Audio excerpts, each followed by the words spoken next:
London wasn't much better. Look at it. As cold as a bishop's arse, and twice as white. I don't mind saying it, I'm very disappointed. Charles wasn't lying. New Eden is cold as death. You may well be disappointed.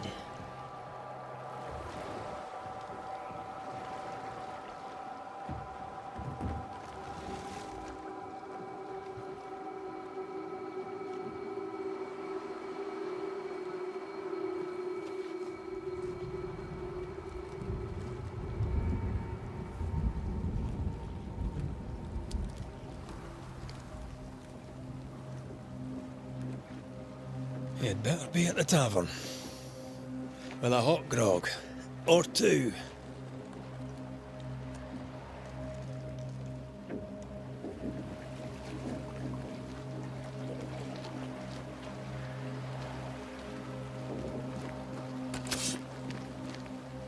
I think I weary of long, boring sea voyages to grim, faraway lands. I can't remember the last time we did something else than work. After this, we should set sail somewhere warm and safe. The dead don't linger. No such place. But it's not a bad idea.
I think we can get through here.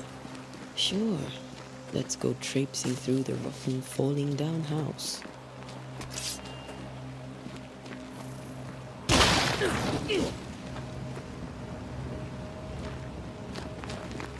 Looks steady enough.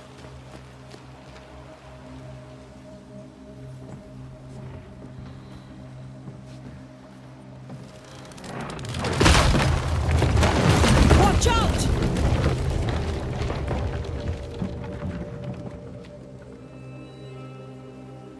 Ugh. Is it just me or are we not welcome here? Keep going. I'll find a way to meet up with you. Over-eager apprentices.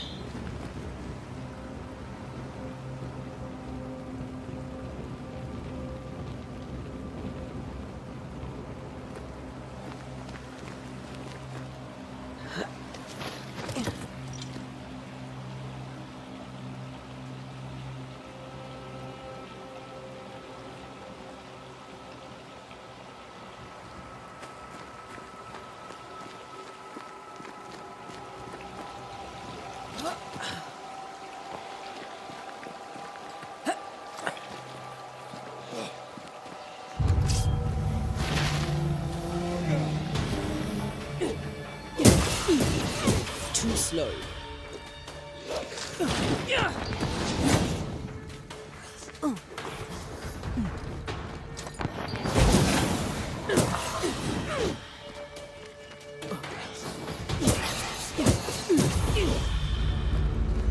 Everything all right down there? Just a sneaky wanderer. You? Same, but I managed. Are these spectres watching the road? Maybe. But are they keeping people outside town? Or are they keeping them in?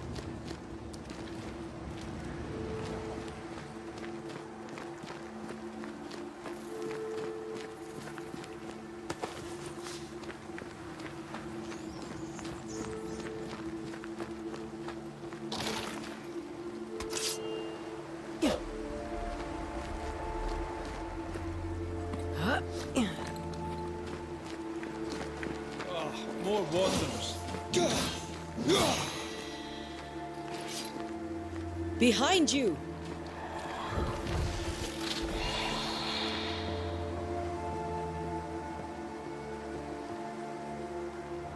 Yeah, as easy as falling off a box.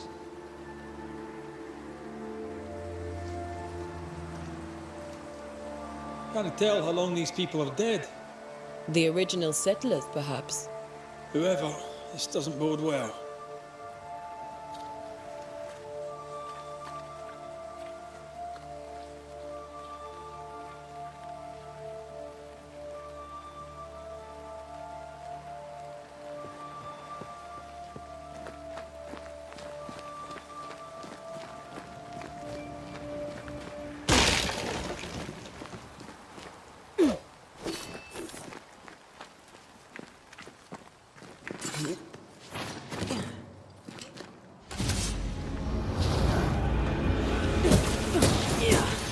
Cold. Time to leave for good.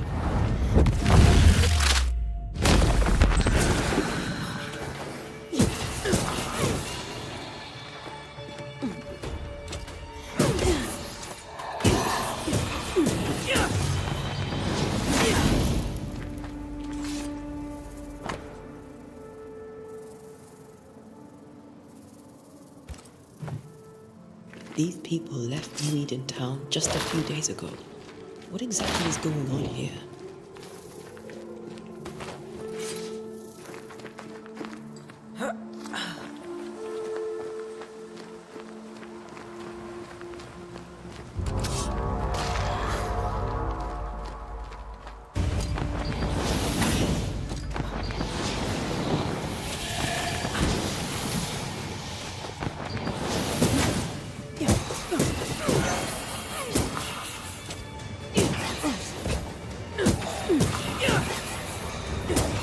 Enough.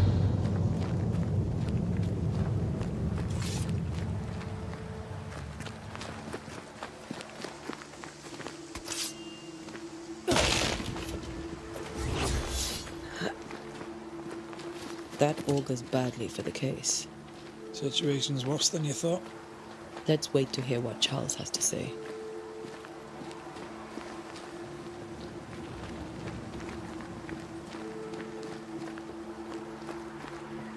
Empty docks in a growing settlement. Never a good sign. Are the town selectmen sitting on their arses? Isn't that what selectmen do? When we get to town, we may need to split up to cover more ground. You may count on the most responsible student a Banisher could have.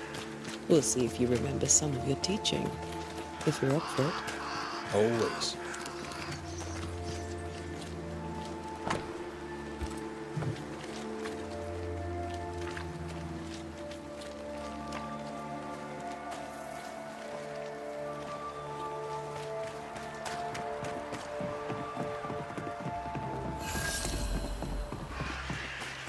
The welcoming committee. Let's find the inn. Let's find Charles. It'll be good to see Charles and Esther again. Would you a lecture on the sanctity of marriage?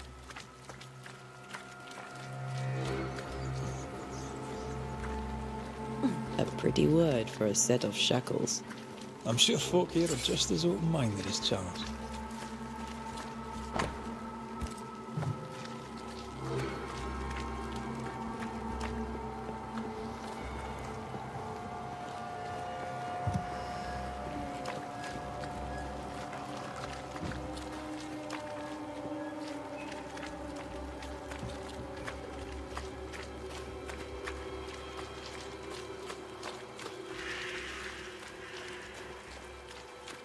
This must be the inn.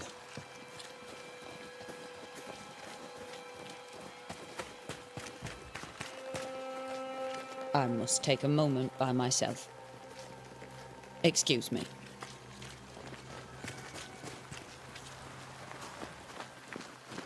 Great. Sets the tone.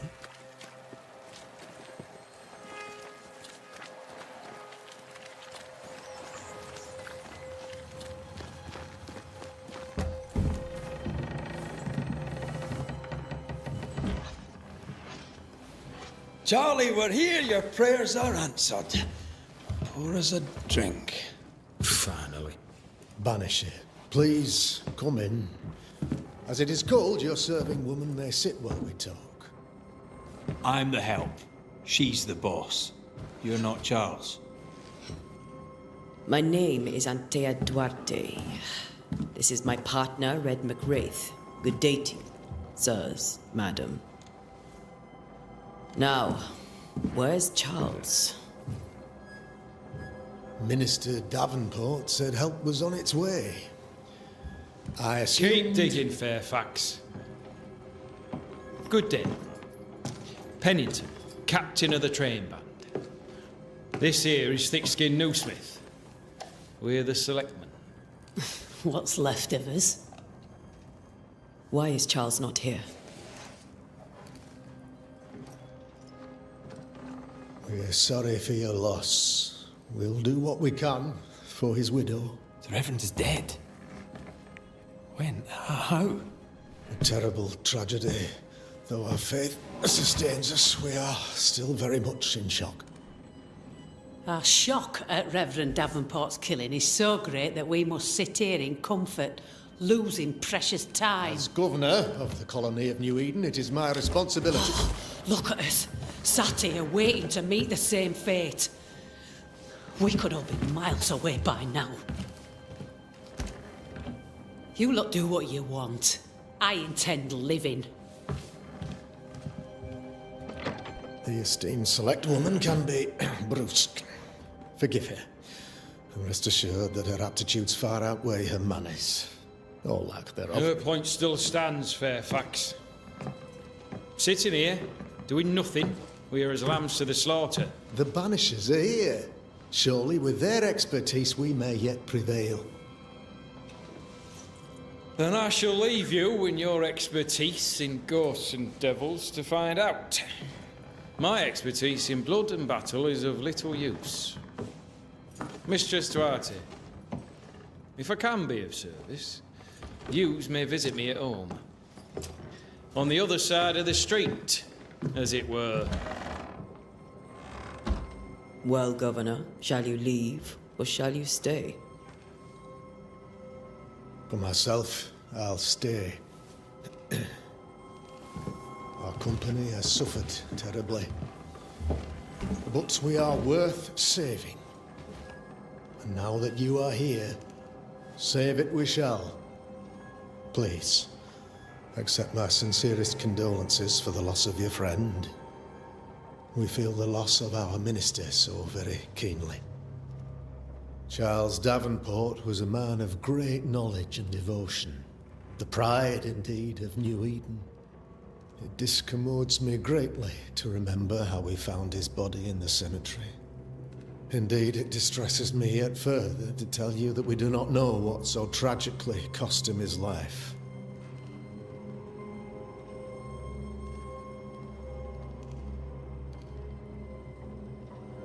What do you think happened?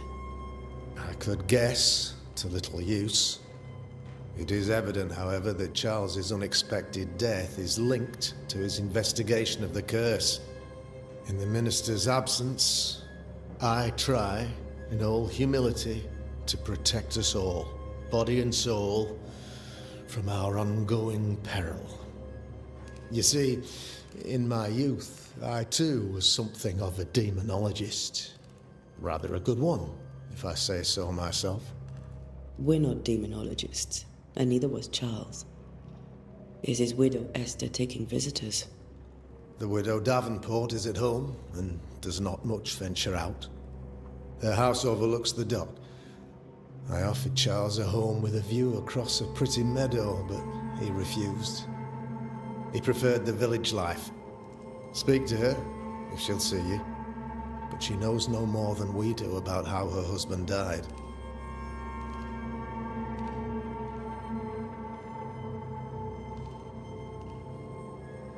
Why is town so empty? Of those who did not die, we are the few who stayed. Though our motivations may differ, all who remain have shown extraordinary faith and courage in the face of our adversity.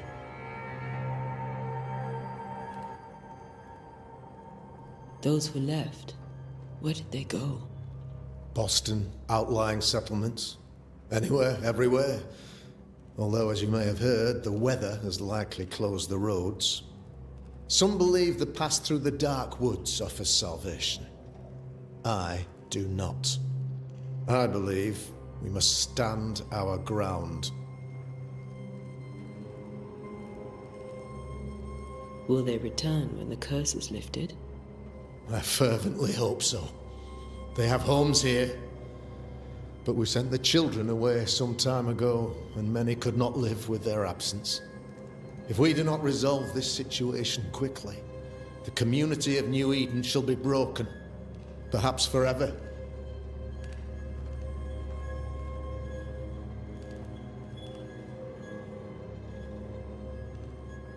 You're a demonologist, you say? I am that, like my father was before me. Faith and science are our twin compasses, you see, to a deeper understanding of the secrets of God's green and pleasant land, and those who threaten it. And what have your compasses told you about the curse? They have told me that Reverend Davenport was better placed than I to solve our problem, which is why you're here. We agreed it.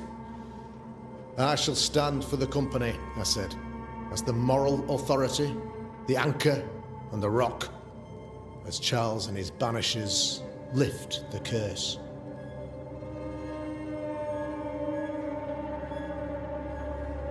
Perhaps we may come to you for advice. Please do, madam, for I would be only too glad to give it. What can you tell me about the curse? I can tell you that it has been our misery for many long months now, and I can tell you that it worsens by the increment. First, there was pestilence and disease. Then came the nightmares. Then came madness. In the end came death, and death remains. But in all honesty, I think the weather is the worst part. This never-ending winter hangs heavy on us all. Worse yet, it traps us here.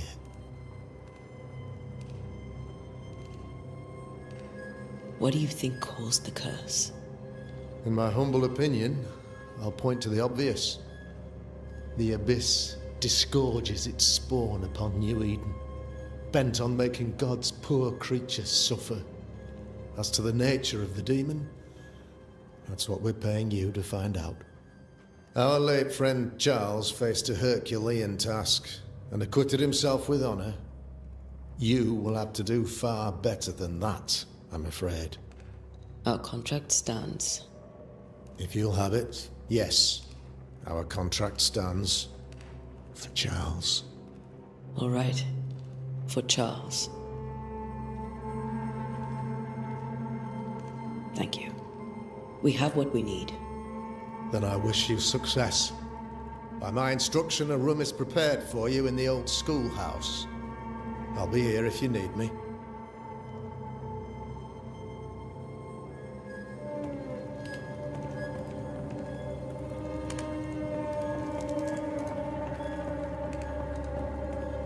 Governor? How may I be of service to you? I'll go now. I'll still be here if you need me.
Damn it, Charles.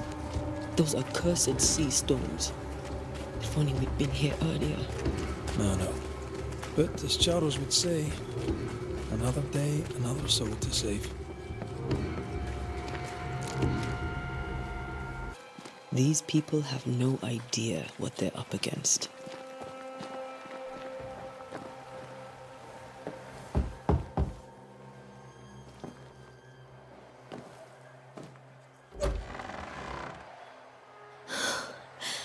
Antea, Red.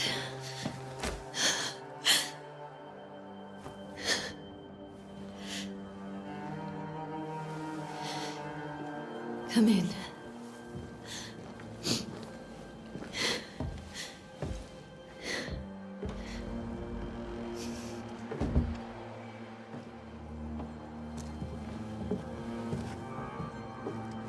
I've barely slept for fear you would not come. I'm at a loss. Would God even allow me to drag you into these dark times? Esther, you're not alone now. We're here. I'm so sorry we didn't get here on time. Truly. I know. Charles kept saying it. Have faith. They will come. If only he had kept his faith himself. What happened to him?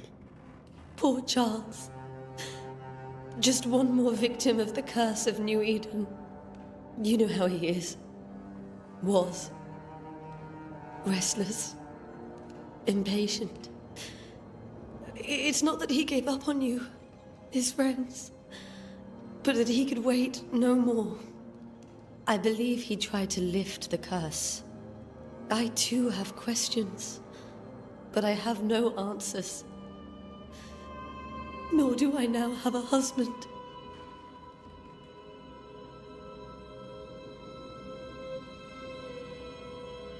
How were things, before all this? Before the curse, it was a busy and exciting time. Charles immersed himself in the community here. He had a hand in everything. The people came to rely on him. I'm sure they look to someone else now, but I can't imagine it's the same.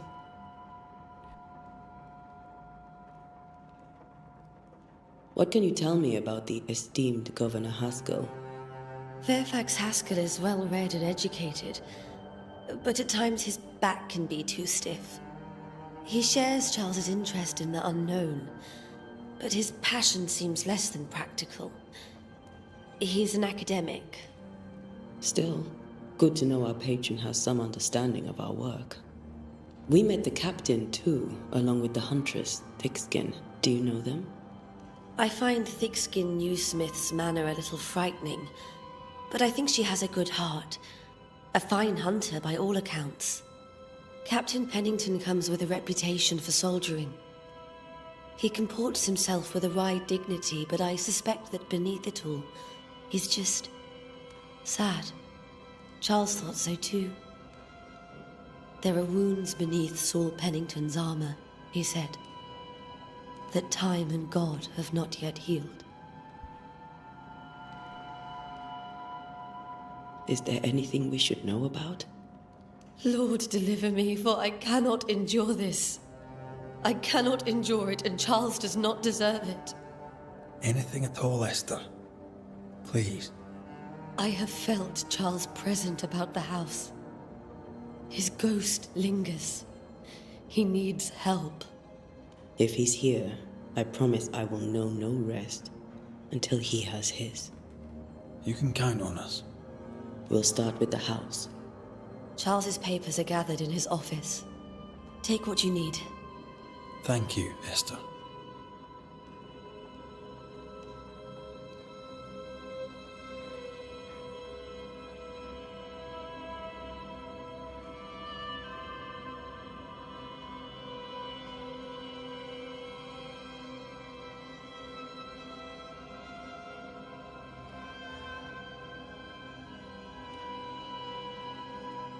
We'll take a look around, if that's all right.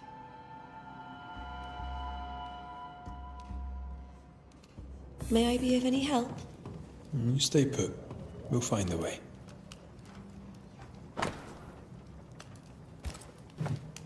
Purcell, could you find nothing better? These days,